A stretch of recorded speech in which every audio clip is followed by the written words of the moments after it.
the answers that I mean, we're a year out, so like TBD, but like so far along the way are just all about rooting into my sense of safety in myself, using my voice, my power, feeling powerless over my own body, fears around that, like two massive fears in my life, abortion and being a sexual assault, are all about not having power over self.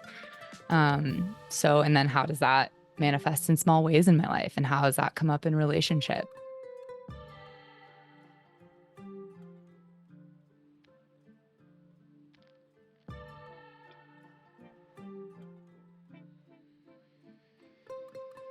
Hi, everyone. Welcome to a special episode of the Pelvic Pulse podcast, where we are filming in the sunroom with beautiful Kate here. Thank you for being here. Thank you for having me, Brittney. I am really looking forward to hearing your story and just, I guess, highlighting an experience that a lot of women have, but don't often get to talk about freely. Thanks, consent. Not consent, but you know what I mean. Like, what's the word I'm looking for? I'm late luteal, so my words are not completely wording. Apologies in advance, but luckily Kate's just gonna have the mic for most of the time and get to tell her story. What's the word I'm looking for that starts with a C, where everyone is just like on Instagram, you can't talk about shit. Yeah. Censorship. Same time. Censorship. Oh my God. Okay, we're in sync. Um, yeah, exactly. Women are censored. Women are censored. Just in general, some of these topics that I like to talk about, they're also so taboo. Um, so yeah, maybe we start with that and kind of like how this particular episode, your story, came about and why this is so important, and then we'll get into it. Yeah. Okay. Should we do a trigger warning? Yeah, so okay, yeah. So we're going to be speaking about abortion on this episode, my personal abortion. And the way that I've decided to speak about my story in general with people as I move through the world is I've actively chosen to not censor this as an experience that I've had in casual conversation with people. So I don't really edit when I'll just like drop like, oh yeah, and then last year when I had my abortion, which can be extremely triggering for people, it can be confronting. But it came to me as a metaphor from the tampon thing, which is basically that when I was a teenager in school, I would get my period, and I feel like this happened a lot with women our age. They were afraid to go to the bathroom and show their tampon in classes. They're walking by their classmates, by their teachers, so they would hide it. And later in life, I had like the experience of why did we do that? Like this happens to 50% of the population. And if you're not in that 50%, you should be aware of that and supportive of the 50% of humans on this planet that get their periods. So with abortion, it can be definitely a more triggering topic, but it is an experience that a lot of vagina owners go through. And I was like, I'm going to stand in that power and just speak to it and hopefully like liberate that space a little bit. So that's the point of this podcast. Thank you for saying that. And it is interesting. That's how I felt, especially when it came to just talking about periods and not letting it be a stigma, because it is common and it's natural, and abortion is a little different. But I do feel like if you are in a discerning place where, it's not like you're saying it to get a reaction out of someone. And I'm sure there have been reactions in the past, but it's not because of that. You're wanting it to be like, well, tell me if I'm wrong, but you're wanting it to be a topic that you can discuss without feeling shame or, I don't know, embarrassment, anything like that, that a lot of people who do have periods also experience. Yeah, I think that when I decided to share my abortion, I posted it on Instagram, but I didn't say that I was having an abortion. I said that I was calling in support for a medical procedure that I was going through because I was really scared the night before. And I got so many DMs saying we're supporting you and I don't know what you're going through, but sending love. And a lot of people asked, can I ask what's happening? And with certain people I chose to share and some people I didn't. But the amount of women that flooded my DMs with after I shared, oh, I'm going through this procedure, that they had been through one, they had taken a friend to one, they had multiple. It doesn't matter. Like everybody was either 0 degrees or 1 degree separated from somebody who had had an abortion, which was shocking to me because when I envisioned going through the experience, I only consciously knew of like 2 women in my life. So I did have shame. I did have a lot of fear. I did have like, oh, there's no community around me for this, or I have to go seek this from a special community of like abortion, whatever community. But like now seeing that, I was like, oh, I guess this is something that, of course, it's a sensitive topic, obviously, but women don't share really. And I would love for that too. Like you said, yeah, the goal is not to antagonize the space; it's to liberate it with just more discussion, and even if that is with shame or talking about, I mean, there's so many issues we can go down, obviously, like religion, fertility issues. This is very sensitive on a lot of different ways, but like, let's just talk about it. Yeah. Yeah. Thank you again. Why don't you take us back then to maybe how you felt about your period and womb space and all of that? And yeah, just walk us through everything. Yeah. So I have like a kind of long cosmic story back to it's really starts with fainting in health class when I was 13. And I was um getting described to from a teacher about how women get their periods. And she said the uterine lining rips out. And I passed out immediately on the floor. I hit my head on the desk going down next to me and woke up with the paramedics over me, taking me to the ambulance. And it was, yeah, it was traumatic. I guess my body registered that as some sort of trauma because I had the what's the vasoconstrictor, and I passed out. And I thought it was a one-off experience. Hilariously enough, I got my period 5 days for the first time, 5 days after that event. So that was a whole thing. And then it was a couple of years later, I was in an airport and I was reading a book about miscarriages, or where a miscarriage happened in the book, and I fainted again. Wow. And when I went to see a doctor about what was going on, he told me I have a specific condition where I have trauma and a reaction from womb related trauma. So it's not all blood, like an arm could fall off in front of me and I'd be fine. It is specific like womb blood and womb trauma. So I didn't know what to do with this and I moved through my life. I had one experience where I got a pretty heavy period and fainted again. It wasn't until it wasn't until I saw like essentially a hypnotherapist years later after all this stuff, probably 10 years later. And I was going through an experience with her and she brought me deep into my mother's womb space. And when I was in the womb in this session, I kept hearing my mom's voice come through saying, I want to keep you. I want to keep you. When I came out of the session, the therapist suggested, I want you to go home and talk to your mom about your birth story. And I had no idea anything. And how old were you at this I time? was like 27, let's say. Okay. Yeah. Let's jump back to something that I had known growing up, and which is that I'm an only child. And I knew that my mom had had a couple of miscarriages because I was told that I was going to have siblings and they never came. So this is in my conscious memory. However, my story about my mom was that she was infertile. Just a belief system I had. And this passed down to me that I was infertile. So I did a lot of reckless sexual things in my early teens, thinking I was not, that I was not going to get pregnant. So much so that I even had fear up until like fairly recently that I was going to have to do fertility testing and potentially I wasn't viable to get pregnant.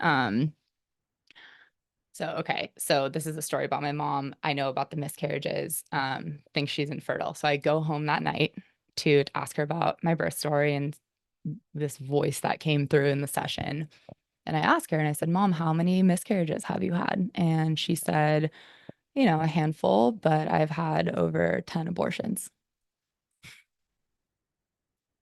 Yeah. So I immediately had the same body sensation arise. She was calm, cool, collected, didn't register in her system in any way that it registered in my system, which was basically almost fainting again.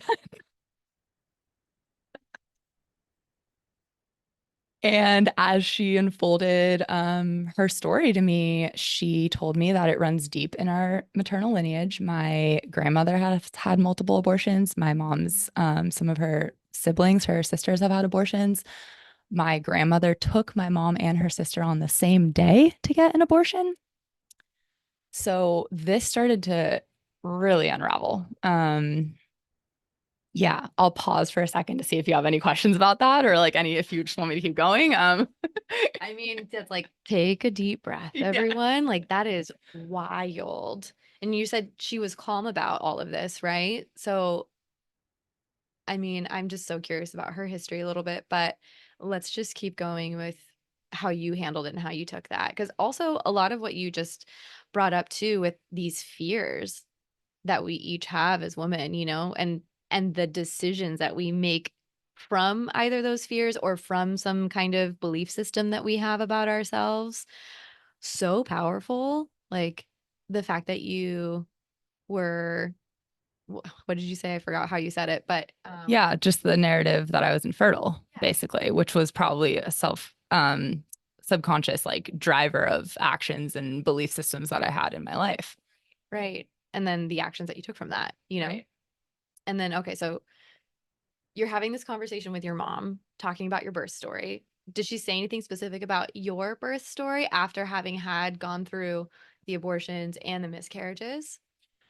Um, she didn't say anything specific. Like she didn't confirm. I don't know if we even got to the point where I said I heard this voice of I want to keep you. But yeah, that wasn't as relevant. But then she did tell me she had some miscarriages after me. She tried that's where I knew I was gonna potentially have siblings. And yeah, so we spoke about that as like an arc.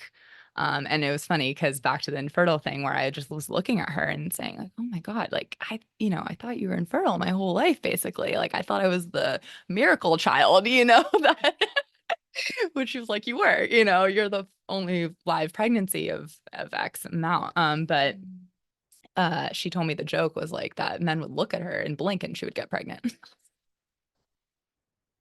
So I was like, holy crap. Okay. Great to know, Mom. Yeah. Yeah. Right. Yeah. So trying to like ground us back into where we are in this story. But yeah, so specifically fears you were bringing up and how that drives action. So I think like not only was I making decisions based on me being infertile, but I had a deep-seated fear that my two deep-seated fears were to have an abortion and that I was like basically sexually assaulted. And so these were running in the background of potentially a narrative, like how we were talking about, why did I faint in the wound trauma class, like Right. is that related to that? Reading the books, like so I started to slowly start to like unwind this and it felt like the puzzle pieces were coming together more and more. Okay, so then, yeah, were you able to confront any of these fears and how did that come about? Yeah, so post the discussion with my mom, I kind of just put that down. Yeah. And I was like, okay. Process, Yeah. process. Yeah. And like it wasn't really relevant in my life except for just, I'd had this awakening moment with the therapist and it was like, okay, what am I going to do with this information? I don't know. Put this down. Fast forward a couple years later, I'm living abroad in Israel and I'm getting this calling to attend the Psychedelic Science Convention, the MAPS convention in Denver, which makes no sense why I would fly there. I don't know why from across the world, but I'm getting this clear messaging that I need to attend that conference. I book a flight. I end up at the MAPS conference. It's a wild, crazy story about how I ended up there. But anyway, we're there and I realized at that conference that the reason I'm there is for my own personal healing. And I'm being called to go sit in a psychedelic ceremony. And I don't know why at this point, and go deeper and deeper into like my own personal journey. Tell us Yeah. a little bit about like where you had been or studied, like to get to this point where you're like, okay, psychedelics is the next step. Because you just mentioned therapy, but yeah, tell everyone a little bit of like your maybe personal development background and why psychedelics was this new for you? Like, were you never dabbling in psychedelics? Yeah. I had recreationally dabbled in psychedelics. But in terms of, I think it was a next step on my journey in terms of like spiritual development, because I come from a like a yoga teacher background, meditation, nervous system work, breath work, just a lot of personal healing therapy, probably 10 other modalities. I do a lot of collective healing events. My degree is in anthropology, so I'm rooted into like healing in the collective, understanding society, and working in that space and art. So I feel like all of that converges really well in the psychedelic space.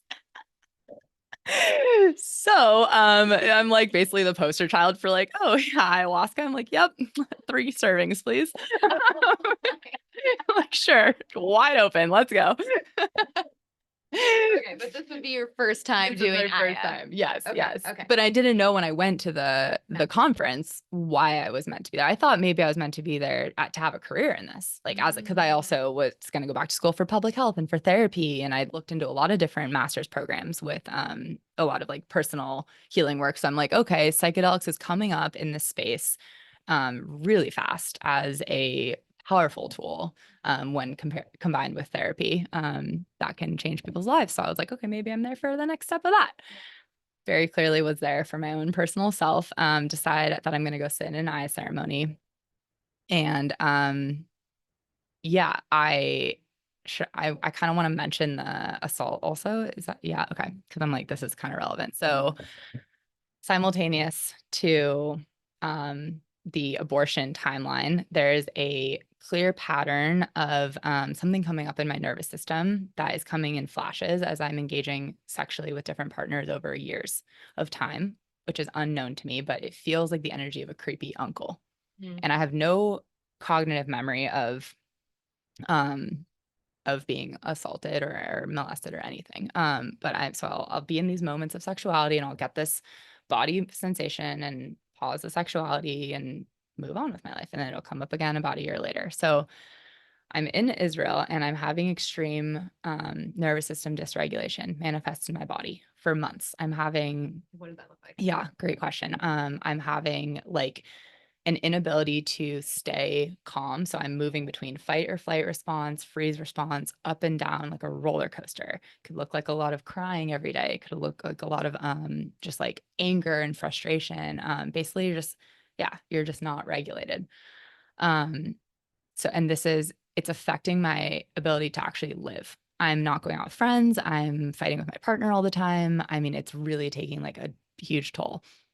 So the reason I mention this is because I feel like this is my body cueing to me, like go deeper into healing. Like there's something here, and I just don't know it consciously at the time. So I end up at the conference, realize, okay, to address the dysregulation, I need to sit, or I'm choosing to sit in a ceremony. I sit in the ceremony and I take the first sip of Aya, and within 2 minutes, I'm having a flashback to a, a trauma happening to my pelvis. I can't see anything, but I know that there's force happening, and I know that I'm young, like 3. Yeah, and it was pretty brutal. And there's been like a winding path of like healing that. And then I want to jump back to the abortion thing because these are gonna like intertwine. But yeah, so I think the eye really opened up like since, which was about a year ago, a little over a year ago, a path of healing the abortion lineage and then healing the sexual assault lineage, which ended up intertwining as trauma to the pelvis, trauma to the womb, trauma to my right hip. I carry a lot of tension in my right hip. I have had pain for decades there. So is that related? Like probably, you know? So yeah, we'll pause for a second to breathe again and bring us back. Yeah. I'm just one little detail curious to how long after the MAPS conference did you sit in ceremony? June to November. Okay. Yeah. Lots of time to decide and process that. And then, okay, so sitting in ceremony, it hits you right away, this feeling. And then what did you feel in that moment? Yeah, Was this that is connecting, like, the dots of totally. it? I mean, it was overwhelming. I think that there's a really interesting question with psychedelics and even with breath work and other experiences that bring up these sensations in the body and memories. And there's a big question in the space right now of are they real? Mm. Which I went down a rabbit hole with because I had this visualization of something that happened in a psychedelic setting of something that potentially happened, but I have no conscious memory of it, of that event. Like, it's not like I've known this for years in my life and I was now brought deeper into the experience. So post that, there was a decision that I made to focus less on is it real or not? And what is this teaching me? Why is this showing up now? So even if the story isn't real and I was never assaulted, and okay, so, but why is the body showing me that? Why is the psyche showing me that? And the answers that I mean, we're a year out, so like TBD, but like so far along the way are just all about rooting into my sense of safety in myself, using my voice, my power, feeling powerless over my own body, fears around that, like two massive fears in my life, abortion and being a sexual assault are all about not having power over self. And then how does that manifest in small ways in my life? And how does that come up in relationships? So it's, yeah, exactly. Ooh, cool, girl. Yeah. Okay, so then take us to Thank you. take us to then November or anything. Has anything happened since then? Like, these are actually really big realizations. So I kind of want to like highlight that. Yeah. Um, this connection to your own power, your own voice, authority, sovereignty, huge, right? Okay, I so feel like we should also, I'm like, I don't think we ended up at how I got pregnant. Like why? Like, just to, because that ends up like, it's a huge part of the story. I'm like trying to get you to say it. I'm like, wait, we're skipping here. Great. Okay. Just for a side note, I told Kate before we started recording, I'd love if we could keep the timeline very chronological so we're not popping around all the time to confuse people. But sometimes the ping ponging has to happen. I understand that. And that's just the flow of these conversations, anyways. But okay, so make it chronologically fit. Right. I know. I'm like, okay, if you have any questions, call me after the show. Um, right.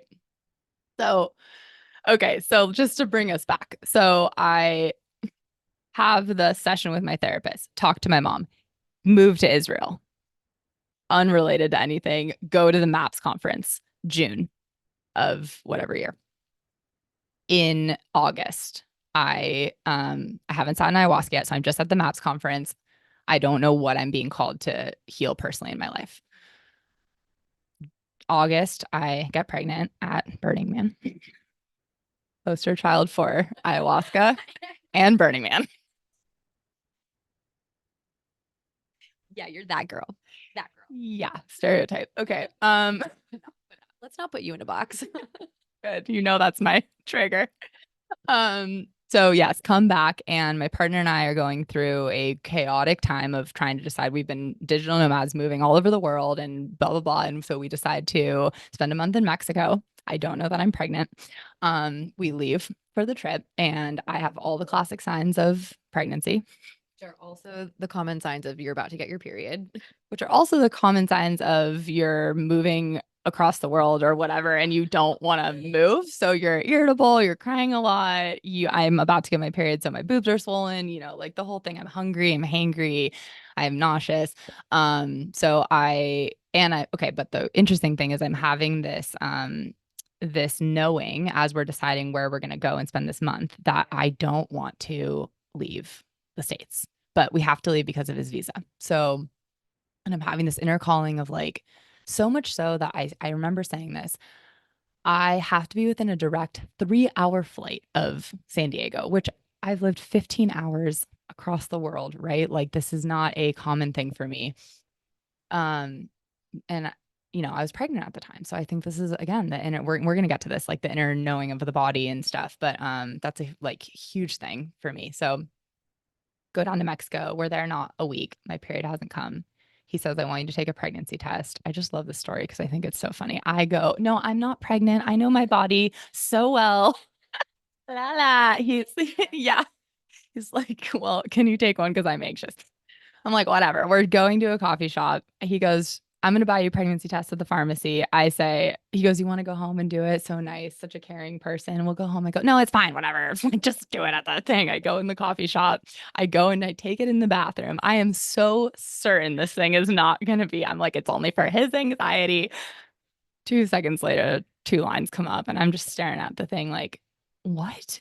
And I come out and I just throw the test on the table in front of the waiter who's like, do you want oat milk in your matcha? Or, and I'm like, boom, throw it down the table. Like we're both staring at it. And this, so now we're back at the chronological, like this starts the holy shit, my greatest fear is here. Like, because I know I'm not keeping it at that time. So I'm like, oh my God, I'm going to have to go through this. And I know that I'm going to have to fly back to the States immediately and we separate and I fly home. And yeah, like this starts the dual because I ended up having the abortion at the end of September.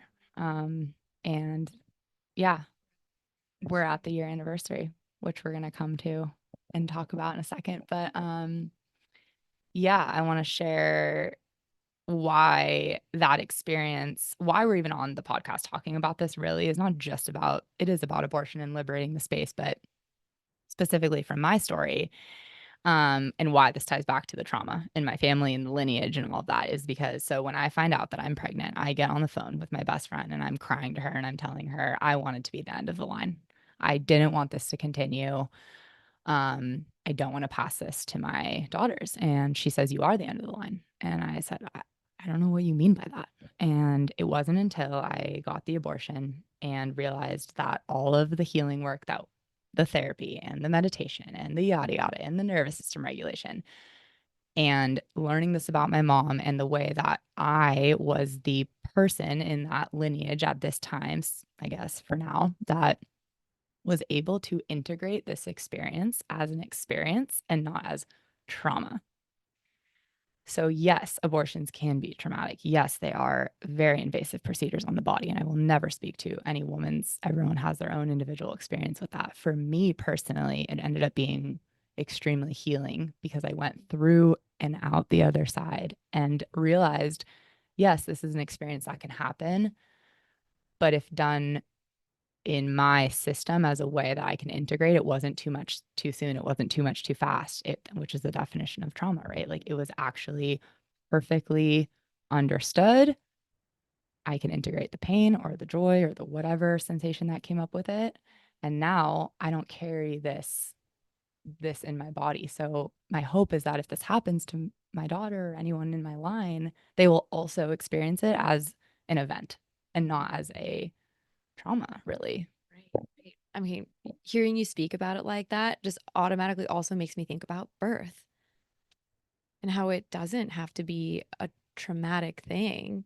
Like it is something to be integrated for sure. Whether or not it was, yeah, too much too soon or just the right amount, it all has to be integrated for you to be able to live, I think, your fully expressed life, you know?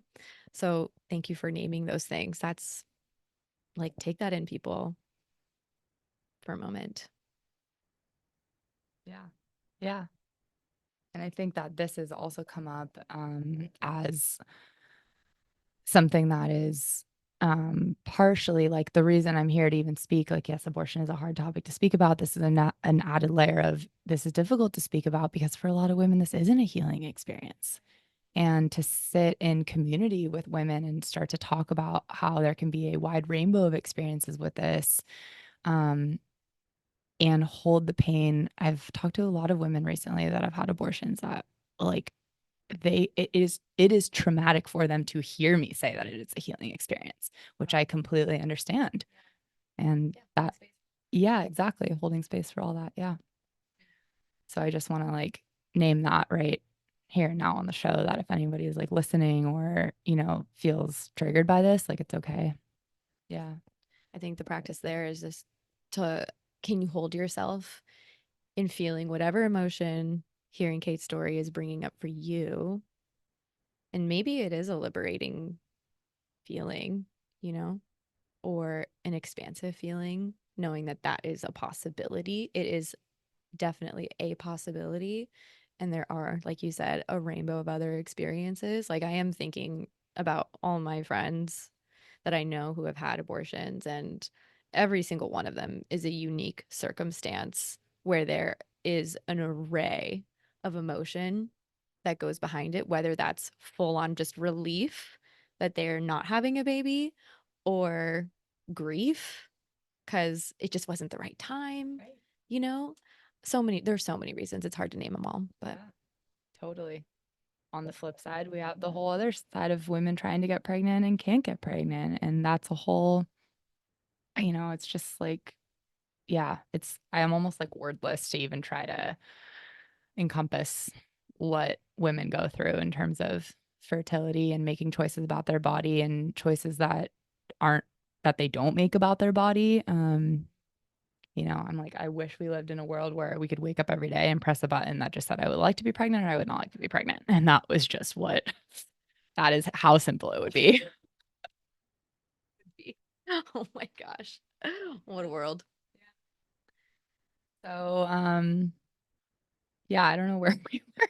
It's winding. Well, so Sorry. yeah, no, I think it's kind of nice to maybe circle back to the fact that you've just reached your 1 year anniversary of the abortion. And I mean, you can talk about that, I guess, a little bit too more because you had the abortion at the end of September last year. And then 2 months later, you sat in Aya. Right. Yeah. And did anything from the abortion that yours, not like your lineage, but did yours come up during that experience? And how did you Yes. process that, integrate that? Yes, I'm happy you said that. And I was withholding this earlier because we hadn't tied that in yet. But yeah, so it was the waking, the taking the ayahuasca and then seeing the impact to my pelvis right away. And followed immediately was an image of me, like that I know I lived, what legs open on the abortion table. So trying to just wrap my head around all of that. Like it's just what is being asked of me here to be seen about. I think I mentioned this before about like womb trauma or just anything to that really sensitive area of the body, like pelvis, hips, stuff like that. And I I consciously used my mind so I never drank ayahuasca before. I didn't know what the experience was going to be. And I was afraid. I was like, I don't want to have a bad acid trip, basically. Right. Like that's what I kind of thought. So to take the medicine and immediately be brought there, like two of my most traumatic memories, I literally went, nope, and went, swipe right. Let's go to the next scene. What's the next scene have for me? And it was like rainbows and like universal love. I'm like, yeah, I like this one. Let's stay here. Yeah, so I actually chose to not really at that moment like go into that. It did come up later. I sat in 2 nights and I did it again 6 months later. But so it did come up in certain ways, but not really like surprisingly, there's not a ton to share there really. Um, I just saw certain little elements, but it wasn't like this massive revelation about anything. Yeah. Yeah. Well, I'm sure. So the question that you decided to come away with, it sounds like, is what is this trying to show me? And then you basically took that out into your conscious life and we're just sitting with that, which I think is also very powerful. Like you don't have to sit with Aya to be able to feel that, right? Right. So that's really cool. And then, I mean, mentioning it again, sounds like what it was tied to and why it was being brought up to you was like the lineage healing, the womb healing, and like yes, ending the line and or having that line end with you, and also just the connection to your power and your voice and feeling that for yourself. Yeah, totally. Yeah. I think that that's rippled through in my work, like my career work and in my relationships, like all of those little themes that you just named, in terms of having post my abortion, like a intense sacral chakra expansion, which is tied to creativity. And, not like I literally felt a erotic life force running through my system in a way that I had never experienced before, unrelated to sex, unrelated to, I wasn't having sex at the time. Even with myself, like it was just dripping off of me. I remember like buttering toast. I was like, I'm so hot buttering this toast. Like I'm just like by myself in the kitchen, like fully liberated. Like I went like dancing. I went to this like full moon drum circle. I was like getting down with rhythms. I had expansive creativity with my business through the roof. I just feel like something really popped in that space. And following that for the next year, I went up and down with, because the more you want to go in deep into your traumas, you're going to go down, and the more you get on the other side. So I definitely did a roller coaster of a year of extreme healing, a lot of like cocooning, um, and asking myself those questions, like, what does this have to do with my voice? And then how can I now liberate? Let's just use that example. Like, what am I doing in my work and in my career that is going to be rooted in my voice? What am I doing in my day-to-day life, including like coming on this podcast, that is me using my voice? What am I doing in relationships that I haven't been doing, that have been stuff in the shadows around? Like, we're going to sit down and we're going to talk about X thing. And, we're not going to do the normal status quo. I'm going to be like, what's your boundary here? What's your desire here? Okay, that's a huge thing for me, like speaking my desire. So now this is a reflection of me. Like, okay, not only I just phrase that question as if I'm asking them, but I'm like, let's turn it around that I'm having to say it now. And so just seeing those links of like, you're right. You don't have to be in a psychedelic ceremony, and you don't have to have trauma happen to you to ask yourself those similar questions. And those were only just like doorways into, those were big doorways, but it was like really not about that. It was more about, where's the nuance here? And okay, and how's it showing up on the day to day? Yummy. Yummy. That's delicious. I think that's a beautiful inquiry. Forever and ever and ever. You don't ever have to like stop asking yourselves those particular questions. I feel like those are always going to be really good questions to ask yourself. Like, what's your desire? Where are your boundaries? And even if you're only asking them to yourself, I think that's powerful. Yeah. Yeah. How often do we actually ask those questions of ourselves? Or even like, how are you using your voice? Does it feel satisfying to use it in the way you are right now or not? Yes. Like, what actions and what steps can you take to maybe change some of those things? It sounds like you are. Slowly. Well, I mean, with this turn of the season that we're in and, having come up on your year anniversary, I mean, I'd love for you to talk about that, maybe inner awareness and knowing and, kind of that inner knowing that we mentioned before. Yeah, I think that, well, there's a lot of things this time of year.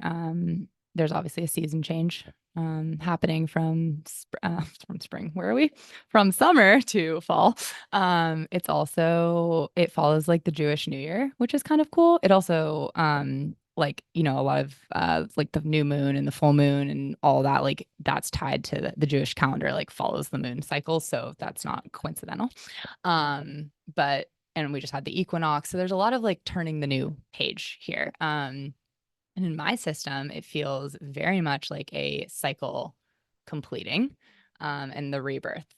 So I noticed it, and how I clued in partially to the year abortion date, which I wasn't cognitively really tuned into at all because of reasons I didn't mention, like that it didn't really it wasn't this big thing that I needed to honor or celebrate in my life. But I started to notice, actually I was running through the lagoon, and I was like, the colors in the lagoon and the temperature, like the wind on my skin.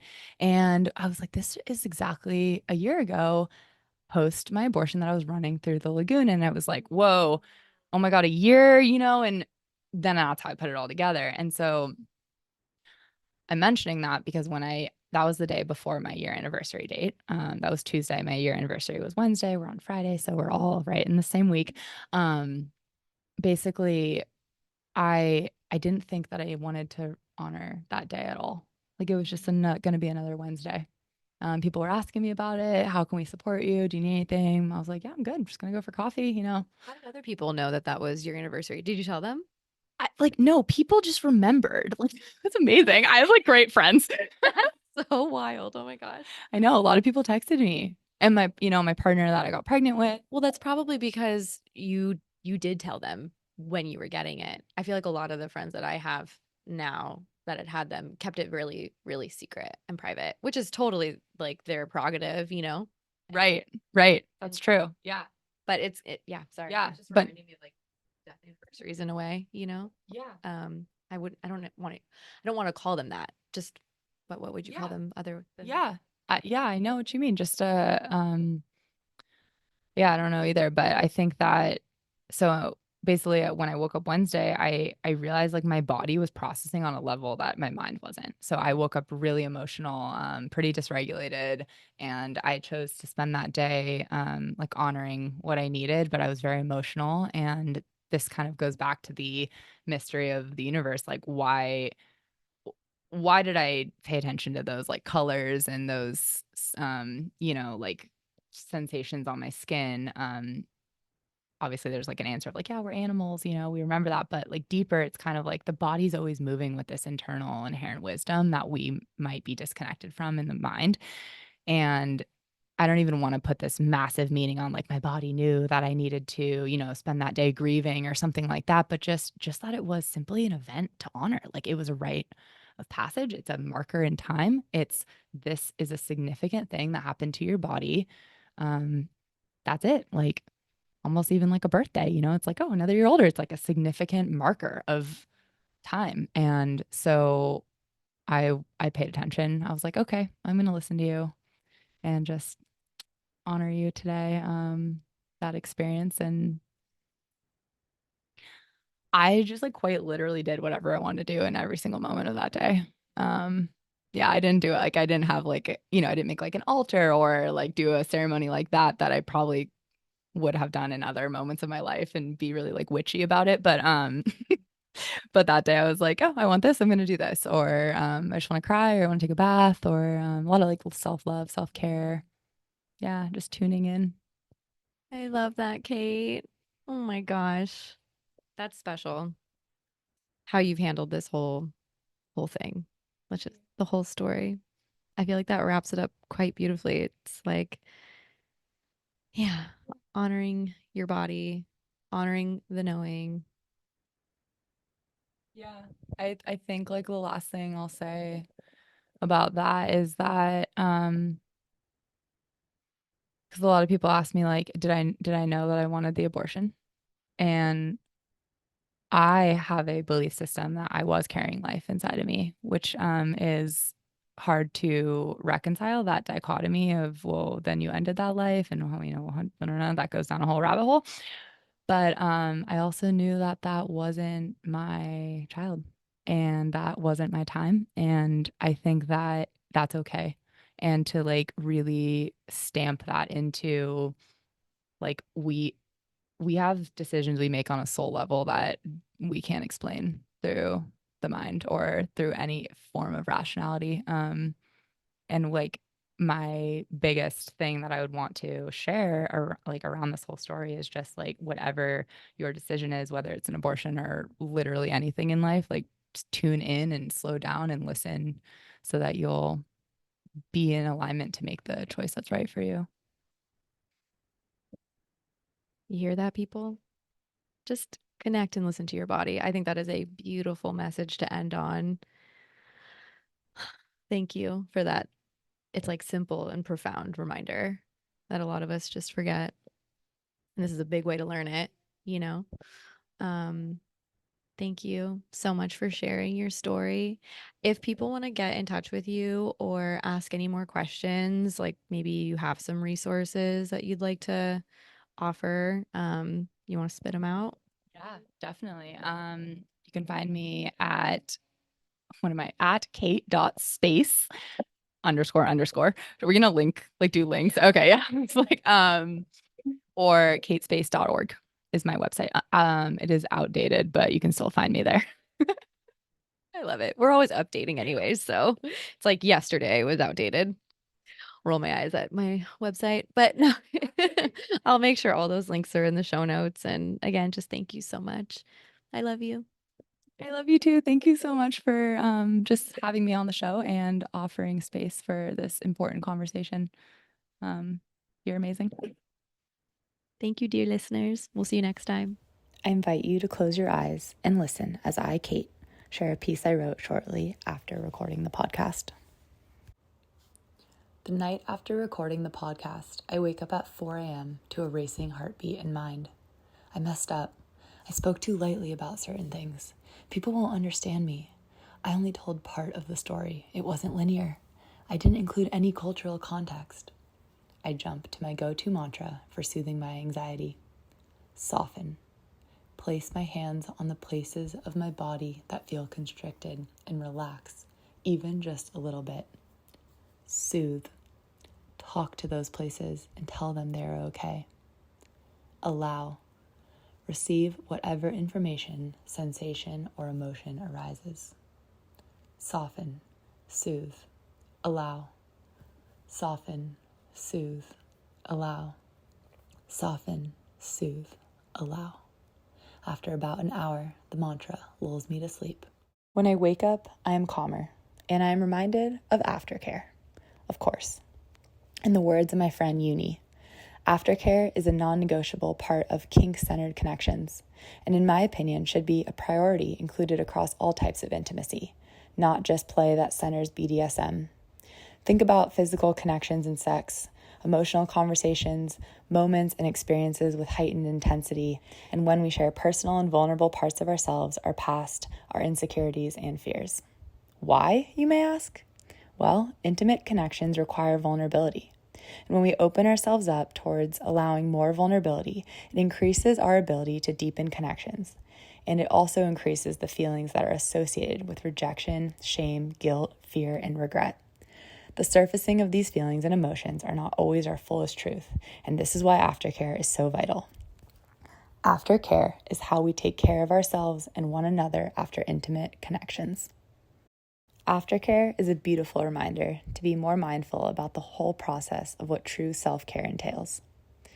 See, I've been in a process lately of determining what self-care and community care actually looks like. I'm especially interested in interdependence, namely a balanced and healthy dynamic in which people rely on each other for mutual support and connection while maintaining their individuality and personal autonomy.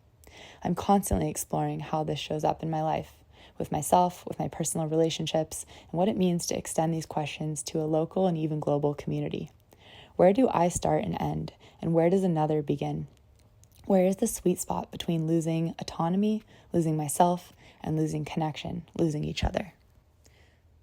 So I decided to call Brittney the next day for a check-in, to tell her that I need aftercare and to invite her into this process. But she's busy at a family event for the weekend, and she asked me to connect in a couple of days. Now, a new challenge presents itself.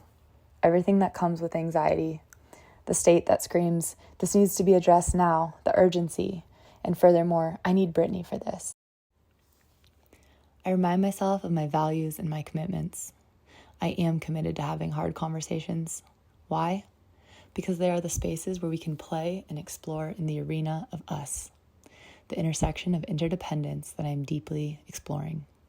In the us, we meet in our humanness. Yes, it is messy, but that's what vulnerability is, messy. But I still think it is better than no vulnerability at all. I find in this vulnerable process that space is created, and as tends to be the way with most things, a middle approach appears. So, I tend to myself first. I do what I need to do. I text the person that I got pregnant with. I tell him, I just interviewed on Brittney's podcast. I shared my abortion story. And then I woke up with anxiety. I didn't expect that. I had some stuff come up that was wild to see. Fear of judgment, a feeling that I did it wrong, that I wanted to redo it, that I said stupid things or I didn't highlight what I really wanted to say, like people won't understand me. and it's causing this split inside myself. I didn't feel like all parts of me were represented. And then he said the most calming words on the planet. I understand that you didn't feel you fully represented all your parts. They didn't need to all show up at the same time, though, so it's okay. Just let them know. Boom. Instantly, I'm calmer. I turn towards myself, turn towards these parts, and I hold them. Me holding me. I resource the place inside myself that knows how to care for myself, the part that doesn't need another to feel safe. Aftercare, part 1, check. Later, I involve the other. I have the conversation with Brittney. I invite her into my experience and I ask for the support I need. And she listens deeply and I feel heard and cared for. This is the part that is learning to ask for support from another in feeling safe. Aftercare, part 2, check. And then, in the spirit of vulnerability, I speak this into existence, here and now, in hopes that some part of it resonates and inspires you to find your self-care, your community care, your middle way. If you'd like to learn more about aftercare, including an aftercare checklist and resource, please visit www.sensoryplayspace.substack.com/p/aftercare for all types of intimacy.